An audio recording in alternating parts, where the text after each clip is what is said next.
The vast emptiness of space near the Sol system's edge was supposed to be quiet. The Galactic Concord ship Judgment of Xylos drifted here, a silent guardian. Its job was to watch. Its mission was to make sure no one from the little blue world called Earth wandered too far. According to the Concord, humanity was a primitive species. They were divided, fighting amongst themselves, their technology still stuck with chemical rockets and primitive fission power. They were not ready to join the galaxy. Commander Kalen stood on the bridge of his ship. He was a Velm, a tall being with gray, leathery skin and eyes that glowed a soft orange. He was proud of his ship and his duty. He believed in the rules of the Concord without question. The rules said this system was under quarantine. No contact. The rules were clear. His second-in-command, Lieutenant Sumin, was at her station.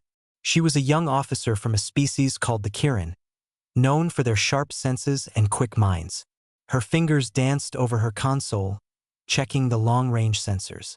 Everything was normal, just the endless, silent dark. Then, an alert chimed softly. "Commander," Sumin said, her voice calm. "I have a new contact. Bearing 320, Mark 014. It just appeared." Kalen walked over to her station, his heavy boots making a soft thud on the deck. "Appeared? From where? A jump point?" "No, sir," Sumin replied, her brow furrowing. "It did not emerge from a jump. It was just not there, and then it was. Its energy signature is very low. It's small." On the main viewer at the front of the bridge, the starfield shifted. A magnified image appeared. It was a ship, but unlike any Concord design. It was sleek and white with long, graceful lines. It looked almost like a piece of art. On its side, there were beautiful, flowing symbols painted in blue and green. In the center was a symbol, a thin green branch wrapped around a blue and white circle. Kalen let out a low grunt, a sound of dismissal. "It is a primitive vessel. Look at it. It has no visible weapon ports. Its hull composition seems basic. The database identifies it as a probable solar sail prototype. The humans are playing with light for propulsion. How quaint." Sumin studied her readings more closely. "Sir, my scans are conflicting. The profile matches the old data on human sail ships, but the energy readings are wrong. There's a low-level power emission I can't identify. It does not match any technology we have on file for their species." "The files are centuries old, Lieutenant," Kalen said, turning away from the screen. "But they are Concord files. They are thorough. The humans have not advanced significantly in that time. Their social chaos prevents it. What you are seeing is likely a sensor ghost or a malfunction in their crude engine. Hail them. Use the standard first contact protocols. Let them know they have violated Concord space."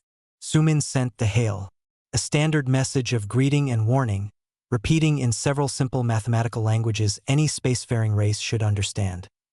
There was no response, only silence. She tried again, and again. "No response, Commander," she reported. "But I am detecting a broadcast from the ship itself. It is a complex, multi-layered signal. Audio, visual, and what seems to be pure data. It is repeating a pattern. Probably their version of a distress call," Kalen said, growing impatient. "Or a simple navigation beacon. Their systems are most likely too primitive to understand our hail. The signal structure is incredibly sophisticated, sir," Sumin insisted, her voice tight with concern. "It's not simple. It's broadcasting on hundreds of frequencies at once. Feels deliberate, like a message." Kalen waved a hand. "A message of 'We are here. We have received it. Now they are heading toward the edge of the quarantine zone. We cannot allow that. The law is clear. Send a warning shot across its bow. Use a low-yield plasma charge. Maybe the light show will get their attention." Sumin input the commands. A turret on the side of the Judgment of Xylos swiveled. It fired a single, bright bolt of superheated plasma. It streaked across the void, passing mere kilometers in front of the human ship's path. The white ship did not change course. It did not slow down. It did not speed up. It continued on its serene, silent path as if nothing had happened. Kalen's patience broke. This was an insult, a defiance of Concord authority. His pride and his strict belief in the rules would not allow it. They ignore us, he said, his voice cold. They trespass. They defy a direct warning. This is no longer a first contact. This is an enforcement action. Sumin turned in her chair, her Kirin eyes wide. Commander, I strongly advise against this. We do not know what that ship is. My scans are still unclear. We should pull back, report this to High Command, and wait for instructions. Wait, Kalen's voice rose. And let them potentially breach the quarantine? Let them see what lies beyond their system. No, Lieutenant. The regulations give me the authority to prevent that by any means necessary. Their ignorance of our laws does not make them exempt from the consequences. He straightened his uniform. Target the vessel's engine core. A single plasma lance. Disable it. We will then send a boarding party to investigate. Sir, Sumin protested. The database lists that ship type as unarmed and unshielded. Plasma lance will not disable it. It will vaporize it. Then they should have answered our hails, Kalen said, his decision final. The responsibility for this outcome lies with them. Arm the plasma lance.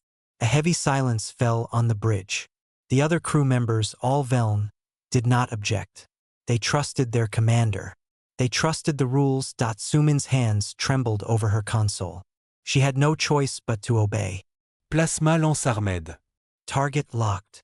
Kalen took one last look at the image of the beautiful silent ship on the viewer. He saw no threat, only a primitive artifact. Fire. A much larger, brighter bolt of energy erupted from the judgment of Xylos. It crossed the distance between the two ships in a heartbeat.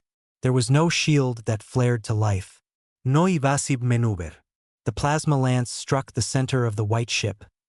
The effect was instantaneous and total. The ship did not explode in a fiery blast. It simply came apart. Its structure shattered into a million glittering pieces, like a crystal vase hitting a stone floor.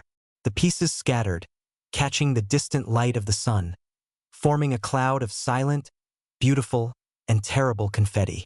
Then, the plasma energy flash vaporized the debris, leaving behind only an expanding, faintly glowing cloud of gas and dust.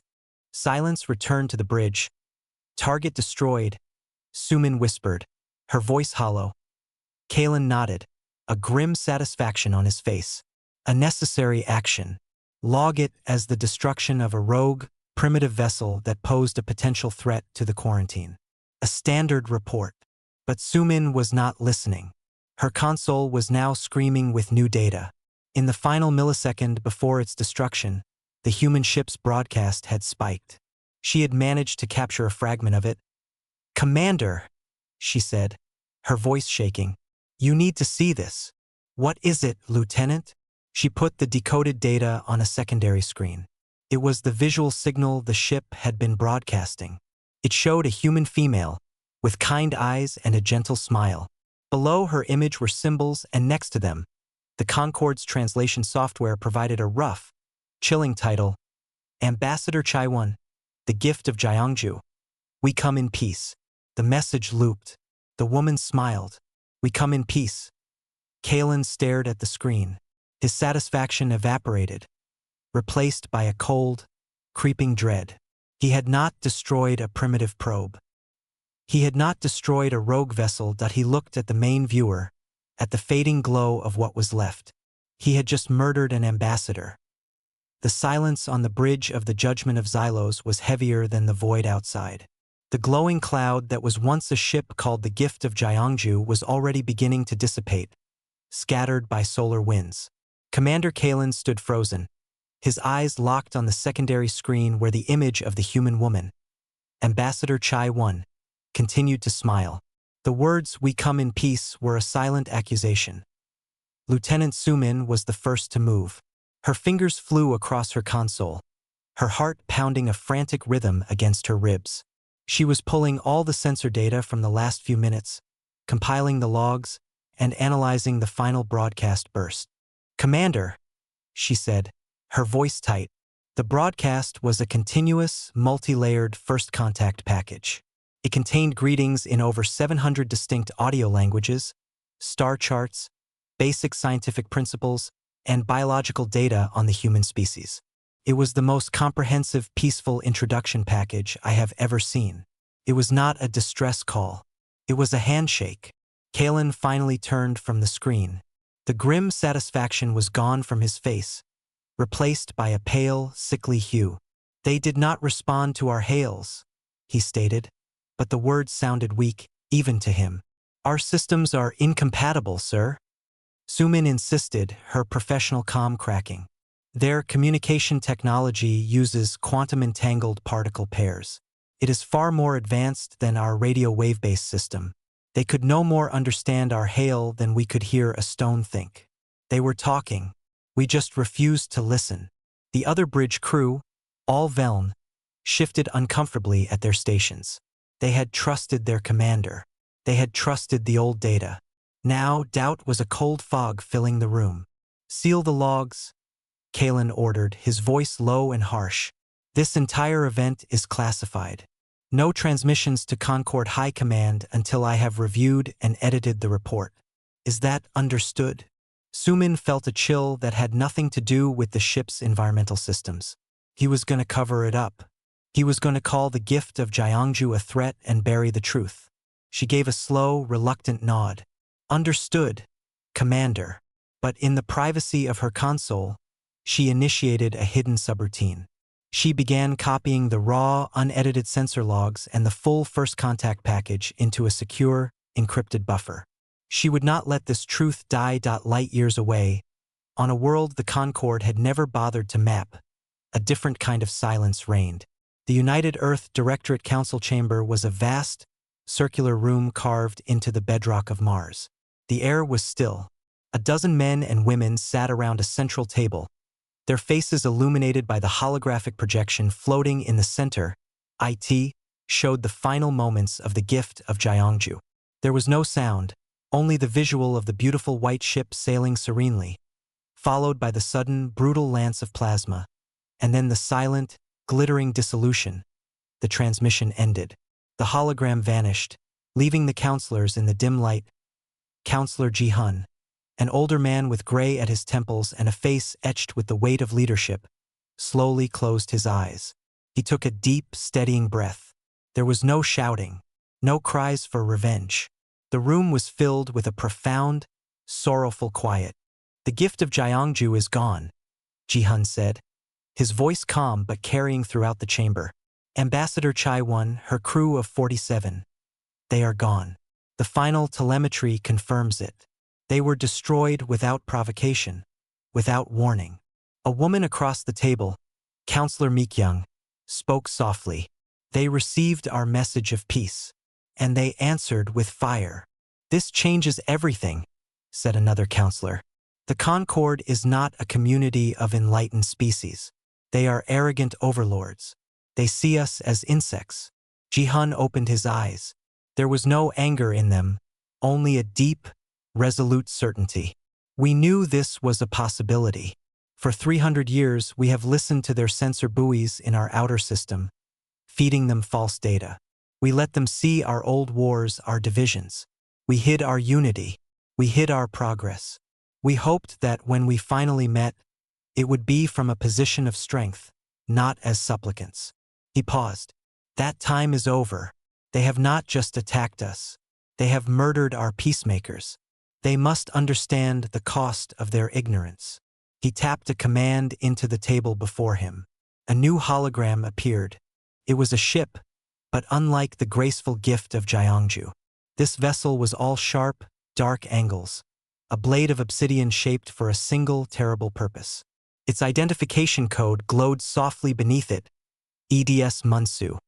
"The protocol for this event is clear," Ji-hun said. "We do not send a fleet. We do not declare a war they would not understand. We send a messenger. We send a single ship to deliver the bill for what they have done." He looked around the table. Every counselor met his gaze and gave a slow, solemn nod. The decision was unanimous. Activate the ceremony of remembrance, Ji-hun commanded. Dispatch the Munsu. In the orbiting dock at Ceres, the EDS Munsu received its orders. The ship, which had been in a state of quiet readiness, hummed to life. Deep within its core, a power source that the Concorde science could not even conceptualize began to spin up. On the bridge, Captain J read the dispatch from the council. He was a man of few words, his face a placid mask that hid a will of forged titanium. He had known Ambassador Chai-won. She had been a friend. He felt the loss like a physical pain, but he did not let it show. His duty was clear. Navigation, he said, his voice even. Plot a slipspace jump to the last known coordinates of the gift of Gyeongju. Maximum precision. I, Captain, his navigator, a young woman named Eun-ji, responded. Communications. Jay continued. Is the litany package prepared?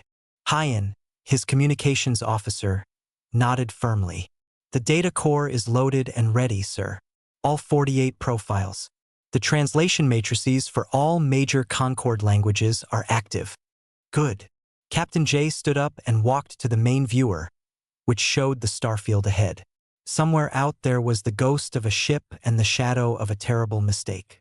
Our mission is not vengeance. It is education. We are going to teach the Galactic Concorde the price of a single human life. And then we are going to show them the price of 48. He took his chair. All stations. Report readiness for slipspace transition. One by one, the reports came back. The ship was ready. Initiate jump. The Munsu did not accelerate. It did not vanish in a flash of light. Instead, the space in front of it seemed to fold, like a piece of paper being crumpled. The starfield twisted and distorted. Then the black ship slid into the folded space and was gone. There was no sound, no flashy display. It was a technology of silence and terrifying efficiency.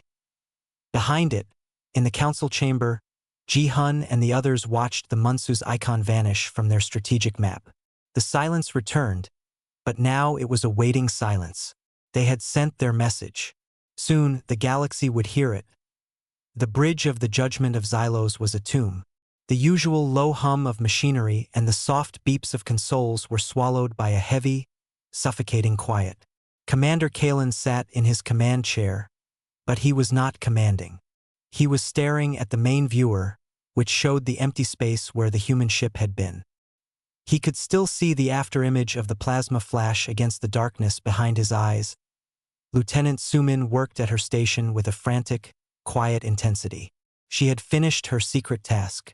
The raw, damning data was now safely stored in a hidden partition, a truth waiting for its moment. Now she was running deep-level scans, sweeping the area again and again. Her instincts screamed that this was not over. The humans had been more advanced than they seemed. Would they just accept this? Continue long-range scans, Kalen ordered, his voice rough. He was trying to sound normal to reclaim control. If there are any other vessels in the area, I want to know about them. Scans are clear, Commander, a Veln officer reported. No other contacts. Just debris. The word hung in the air. It was not just debris. It was a coffin. It was a political disaster. It was murder. Suddenly, a sharp, piercing alarm cut through the silence. It was not a standard proximity alert. It was a Priority 1 tactical warning, a sound reserved for immediate existential threats.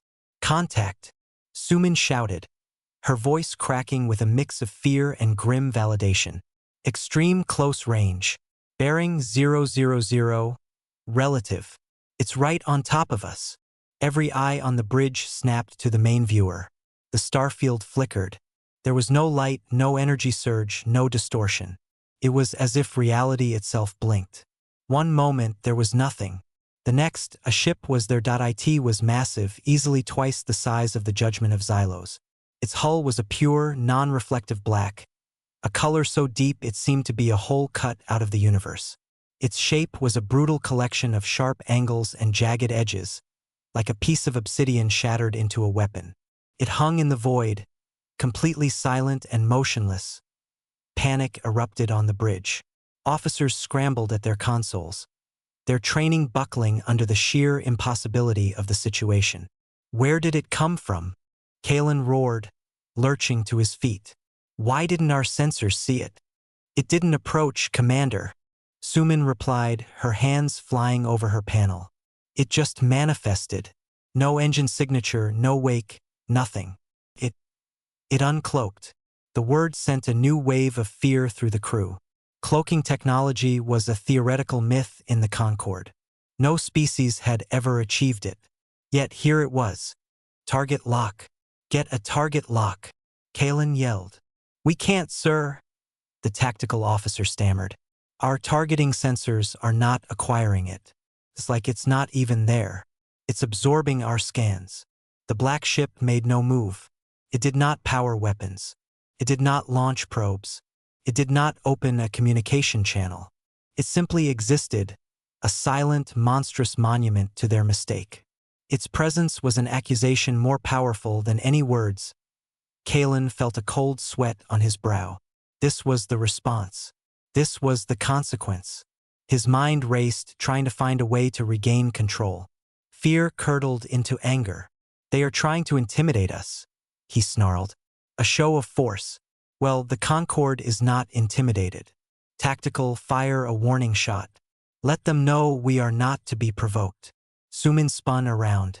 Commander, no. We must attempt communication. This is clearly a military vessel. An attack could be catastrophic. My order stands. Kalen barked. They are trespassing and displaying hostile intent. Fire! The tactical officer, his face pale, complied. A single plasma lance, identical to the one that had destroyed the gift of Jiangju, shot from the judgment of Xylos. It streaked across the short distance toward the black ship, a bright promise of violence he never struck. A kilometer from the black ship's hull, the plasma bolt simply vanished. It did not explode. It did not dissipate. It was there one moment, and then it was gone.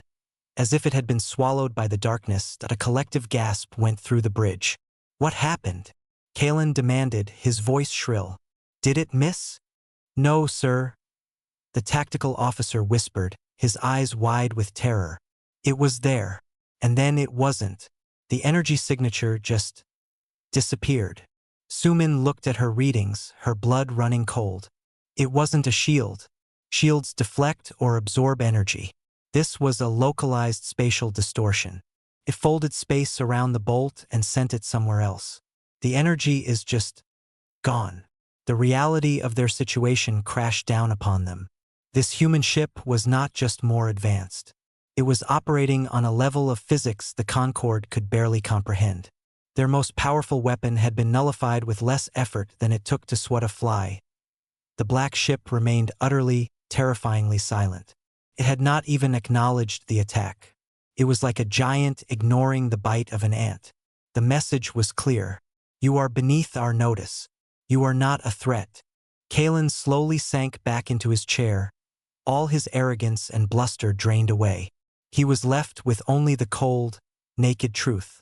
He had kicked a pebble and a mountain had fallen on him. He stared at the monstrous black shape on the viewer, and for the first time he understood the true meaning of fear. The humans had not sent a warrior. They had sent a judge. And the trial had already begun. The silence on the bridge of the judgment of Xylos was now a physical weight, pressing down on everyone. The giant black human ship, the Munsu, hung in the void, a stark reminder of their catastrophic failure. Commander Kalen was paralyzed in his chair, his mind racing in useless circles. They had tried to communicate and failed. They had tried a warning shot and failed. What was left? Lieutenant Sumin watched him, her hope of any sane leadership from him fading completely. She knew what she had to do. Her fingers moved quietly, bringing up the secure communication console. She began composing a tight beam, high-priority message to Concorde High Command. It contained the unedited sensor logs of the gift of Jiangju's destruction and the first contact package. She attached the current sensor readings of the Munsu, highlighting the impossible technology. She typed a single, stark summary. Commander Kalen destroyed a human diplomatic vessel. Their military response is present and technologically superior beyond our understanding. We require immediate guidance. She entered her command codes and pressed the transmit key. A red error message flashed on her screen. Communication array offline. Command lockout active. Kalen had sealed the ship. He was still trying to contain this. Despair threatened to swallow her. They were trapped, alone with the consequence of their actions. Then, a new alert chimed on her console, different from any she had heard before. It was a soft, insistent ping. "Commander," she said, her voice barely a whisper. "We are receiving a transmission from the human vessel." Kalen's head snapped up. "On speaker. Put it on speaker." "It's not an audio signal, sir. It's a complex data stream. It's bypassing all our firewalls.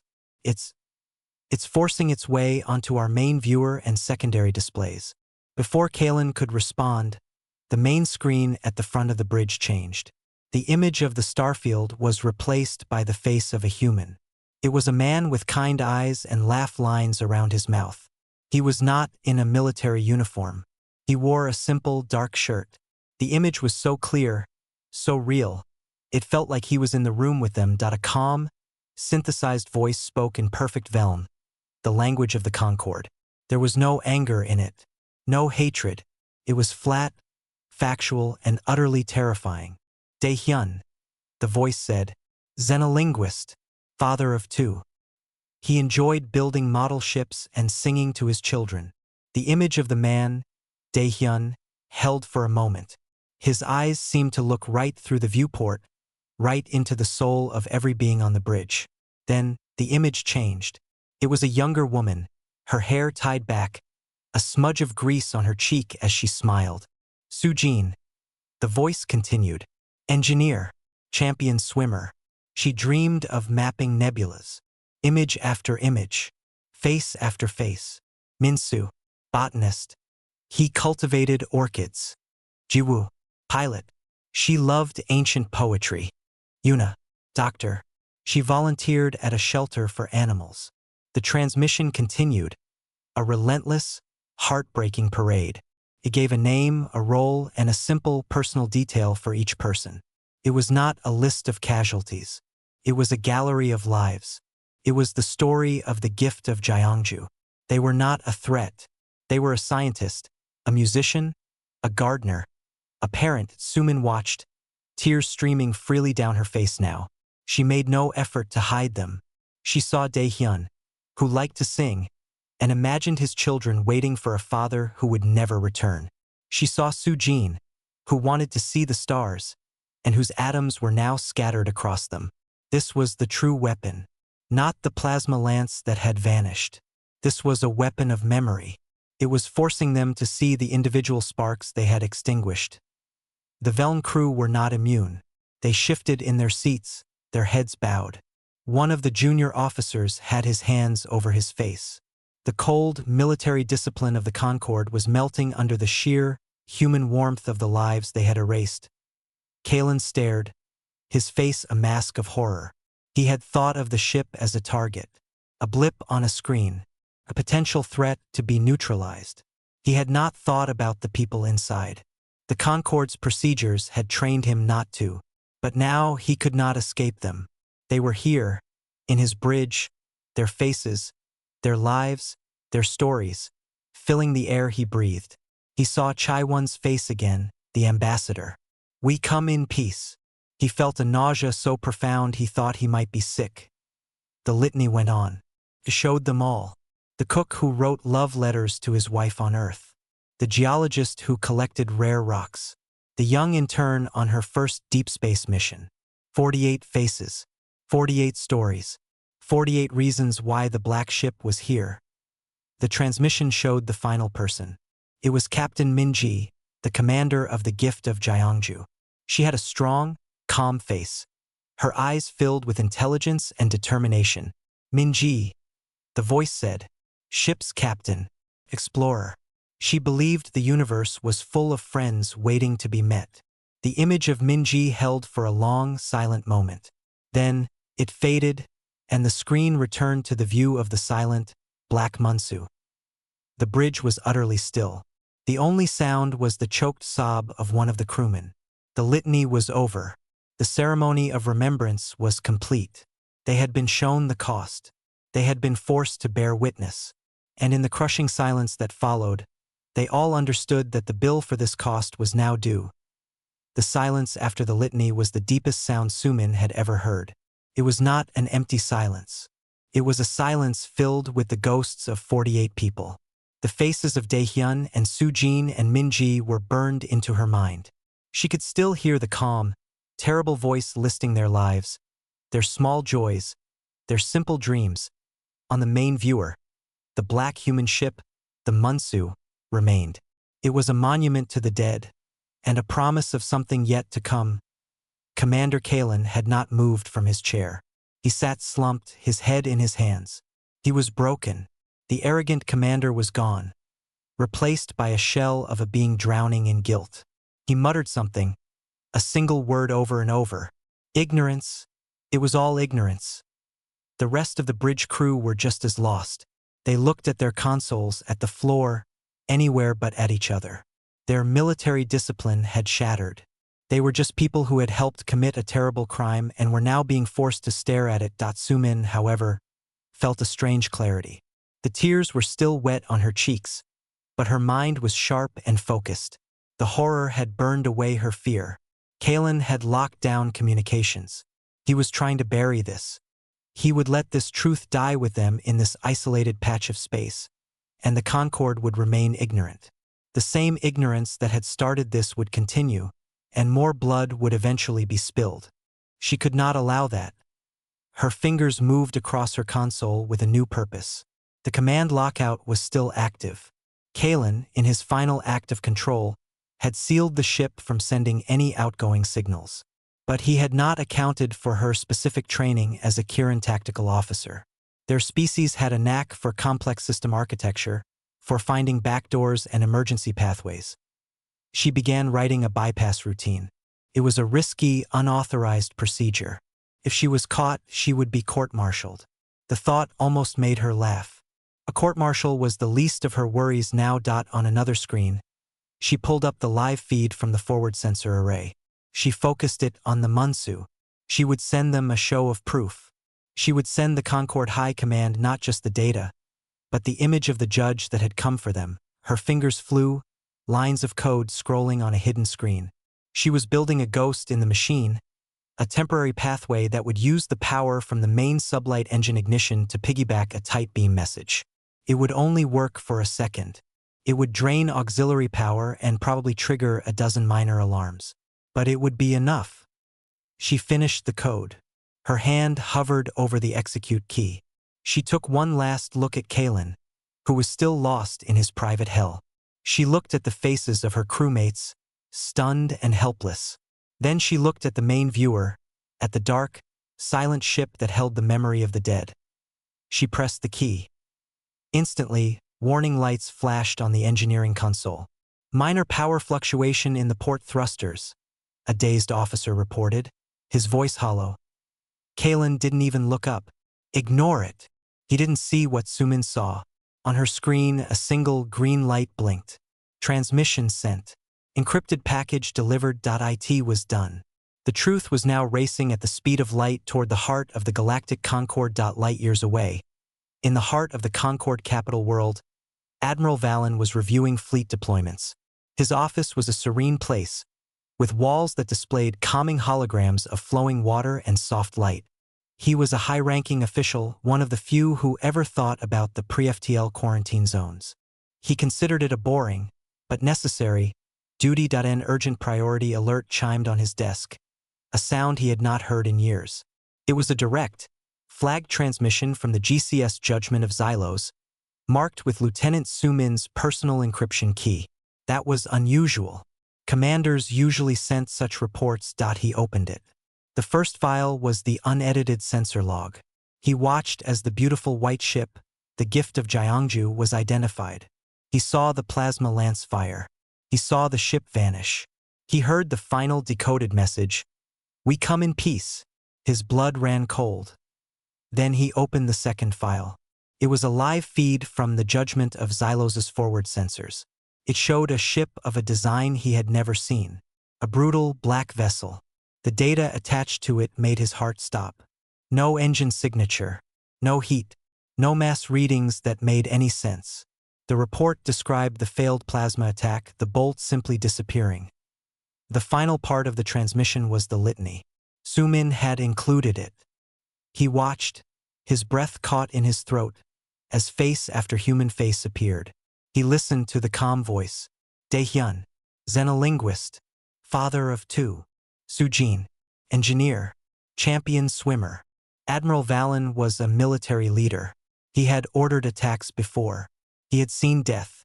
But this was different. This was not a report of enemy casualties. This was a presentation of murdered individuals. It was a funeral service broadcast from the grave, and he was the sole attendee. He saw Captain Minji's face. She believed the universe was full of friends waiting to be met. The transmission ended. The Admiral sat in his serene office, but the serenity was gone. The images of the dead hung in the air. The silent, black ship on the screen was a more powerful threat than any fleet he had ever faced. He understood immediately. The Concorde's data was a lie. Humanity was not primitive. They were not divided. They had hidden their true nature, and the Concorde's arrogant ignorance had shattered the peace they so clearly offered. He slammed his hand on his desk, activating the fleet-wide comm. All stations. This is Admiral Valen. I am declaring a priority Omega emergency. All commands are to cease any and all activities near the Sol System quarantine zone immediately.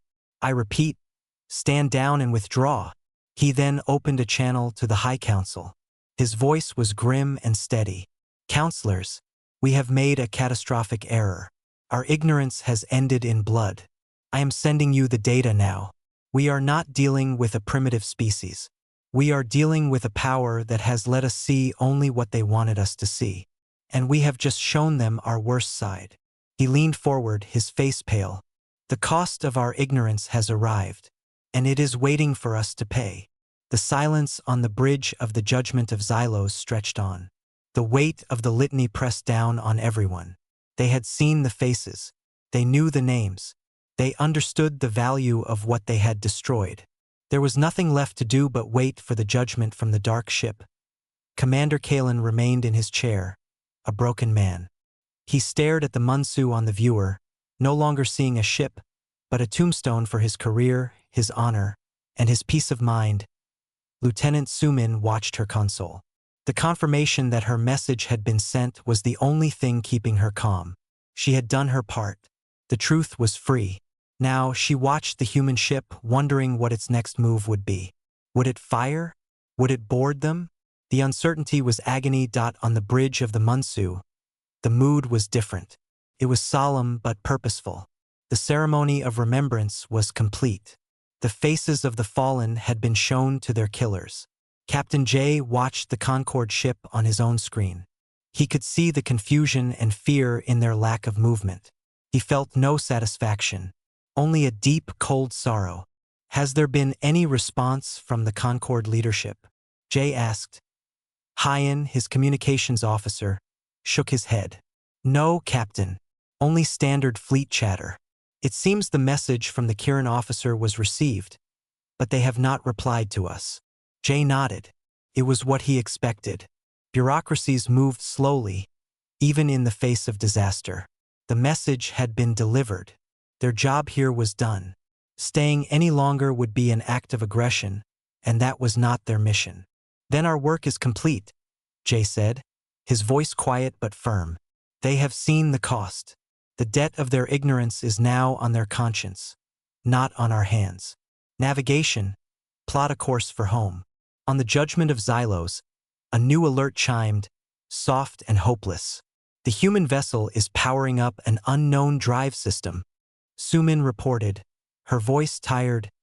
Kalen looked up, a flicker of fear in his eyes. Brace for impact. All hands brace. But the impact never came. The black ship, the Munsu, began to turn. It moved smoothly, its sharp angles slicing through the void. Then, space in front of it began to fold again, just as it had when it arrived. the starfield twisted and warped. Without a sound, without a flash of light, the Munsu slid into the folded space and vanished. One moment it was there, a monstrous presence. The next, there was only empty space and the faint, fading glow of the gift of Jiangju's remains. The human ship was gone.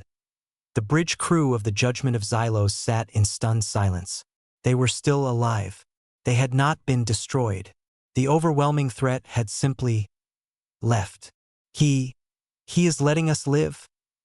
One of the Veln officers whispered, unable to believe it. Kalen slowly stood up, a confused and fragile hope on his face. They are retreating. They saw our strength and they are retreating. Sumin looked at him with pity. He still did not understand. No, Commander, she said, her voice flat. They are not retreating. They are finished. They did not come for a fight. They came to give us a lesson. And the lesson is over. She turned back to her console. A new, official priority message was coming in from Concord High Command. It was from Admiral Valen himself. The message was for everyone. Commander Kalen, you are relieved of command.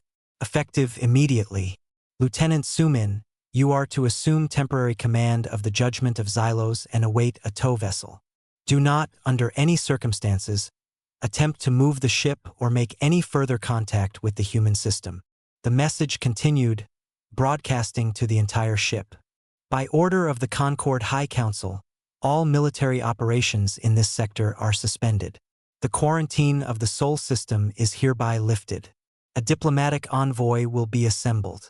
What happened here today was a tragedy born of our own arrogance. We were blind, and our blindness has cost us dearly. We have seen the face of humanity, and it is not the face of a primitive. It is the face of the dead, asking us why.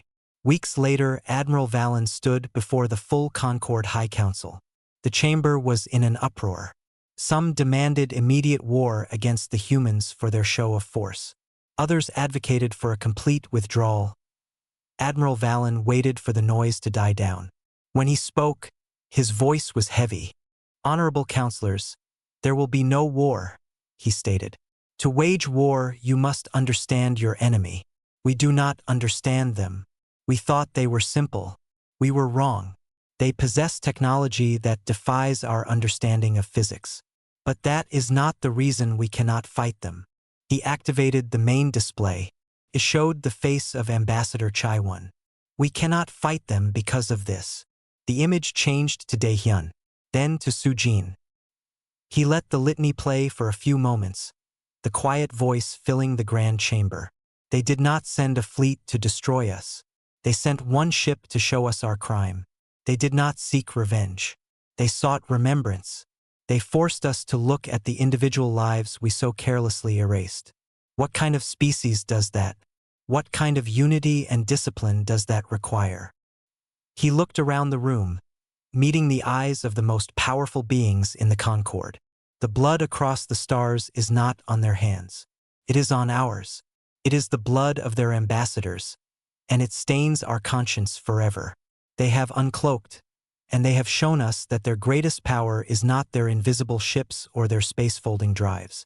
It is their humanity, their capacity to remember, to grieve as one, and to hold us accountable not with weapons, but with the unbearable weight of our own guilt. He deactivated the screen. The chamber was utterly silent. That, Valen said softly, is a power we can never defeat. Our only path forward is to apologize, and to hope that one day, they will find a way to forgive our ignorance.